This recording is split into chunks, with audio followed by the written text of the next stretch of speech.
South ఇండియాలోనే అతి తక్కువ ధరలకి రత్నాలనందించే ఏకైక సంస్థ 6JVR. ఆంధ్రప్రదేశ్ ప్రభుత్వం హస్తకళలకి సంబంధించి ప్రత్యేకమైనటువంటి ప్రాధాన్యం ఇస్తుంది. ఈ క్రమంలోనే రెండు కీలక ఒప్పందాలు చోటు చేసుకున్నాయి.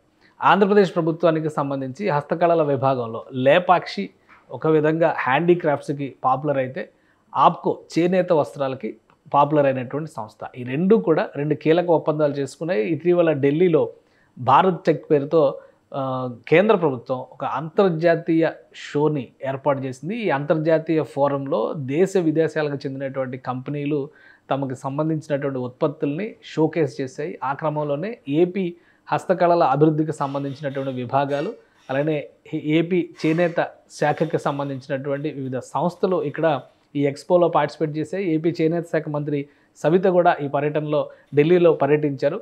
ఆ సందర్భంలోనే రెండు కీలకమైనటువంటి ఒప్పందాలు జరిగినాయి.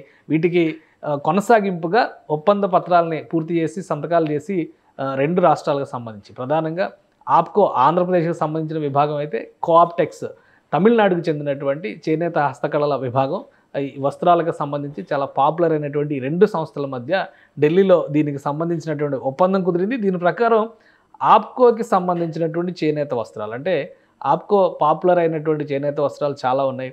వెంకటగిరి, ధర్మవరం లాంటివి, మంగళగిరి కాటన్ శారీస్ లాంటివి, ఇలాంటి అనేక ఉత్పత్తులు రాష్ట్రంలోని ఒక్కొక్క జిల్లాకి ఒక ప్రత్యేకమైనటువంటి చేనేత హస్తకళల ఉత్పత్తులు చేస్తున్నటువంటి ఔచిత్యం ఉంది. కాబట్టి వీటిని కోఆప్టెక్స్కి సంబంధించినటువంటి షోరూంలో, అంటే తమిళనాట ఇంకా దేశ విదేశాల్లో కూడా కోఆప్టెక్స్ షోరూమ్స్ ఉన్నాయి, అక్కడ కూడా విక్రయించేందుకు అందుబాటులో ఉంచుతారు.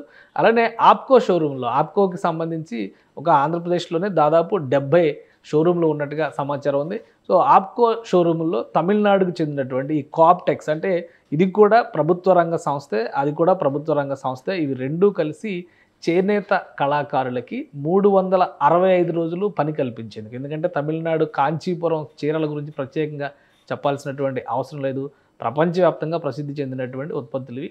నేరుగా చేనేత సహకార సంఘాల నుంచి నేతగాళ్ల చేత నేయించి వాటిని వీళ్ళు విక్రయించేటువంటి పరిస్థితి ఉంటుంది. కాబట్టి రెండు రాష్ట్రాల్లో ఉన్నటువంటి చేనేత కళాకారులకి ఇది ప్రత్యేకమైనటువంటి అవకాశంగా భావించాల్సి ఉంటుందని రాష్ట్ర ప్రభుత్వం అంచనా వేసింది. ఈ క్రమంలోనే ఒక ఒప్పందాన్ని కూర్చుకుంది. రెండు రాష్ట్ర ప్రభుత్వాల ప్రతినిధులు మంత్రుల సమక్షంలో ఈ ఒప్పంద పత్రాలని సంతకాలు చేసి మార్చుకున్నారు. దాని తర్వాత మరొక ముఖ్యమైనటువంటిది లేపాక్షి హ్యాండీక్రాఫ్ట్స్కి సంబంధించి, అంటే బొమ్మలకు సంబంధించి పురాతనమైనటువంటి వస్తువులకు సంబంధించినటువంటి డిజైన్లు తయారు చేసేటువంటి ఈ సంస్థ ఇప్పుడు స్కూల్ ఆఫ్ ప్లానింగ్ అండ్ ఆర్కిటెక్చర్తో ఆంధ్రప్రదేశ్ ప్రభుత్వం ఒప్పందం చేసుకుంది. విజయవాడలో ఉంది ఇది national school of planning and architecture.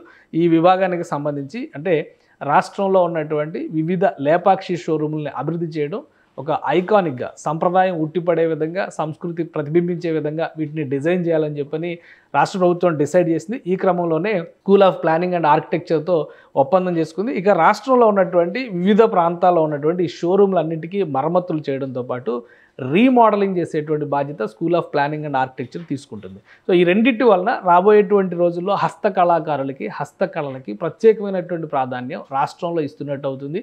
గత 5 సంవత్సరాలుగా పూర్తిగా కుంటుబడినటువంటి ఈ రంగం ఇప్పుడు కొత్త ఉత్తేజంతో, నూతనోత్తేజంతో ముందుకు సాగుతుందని మంత్రి సవిత చెబుతున్నారు.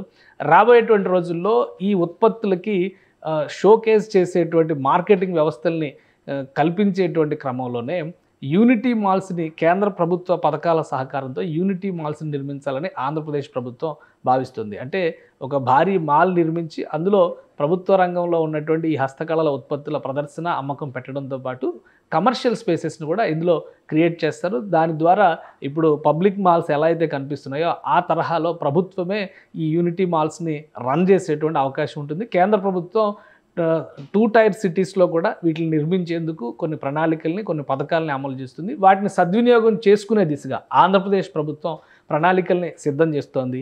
సో ఆ క్రమంలో తొలి అడుగుగా ఈ రెండు ఒప్పందాలని రాష్ట్ర ప్రభుత్వం అభివర్ణిస్తోంది. రాబోయేటువంటి రోజుల్లో ఈ రంగంలో మరింత ఊతమిచ్చే విధంగా, హస్తకళల్ని, సాంస్కృతిక వారసత్వాన్ని మరింత ప్రోత్సహించే విధంగా ప్రణాళికలు సిద్ధం చేస్తున్నట్టుగా మంత్రివర్గం నుంచి వస్తున్నటువంటి, మంత్రులుగా పనిచేస్తున్నటువంటి సవిత చేసిన ప్రకటన ఇది.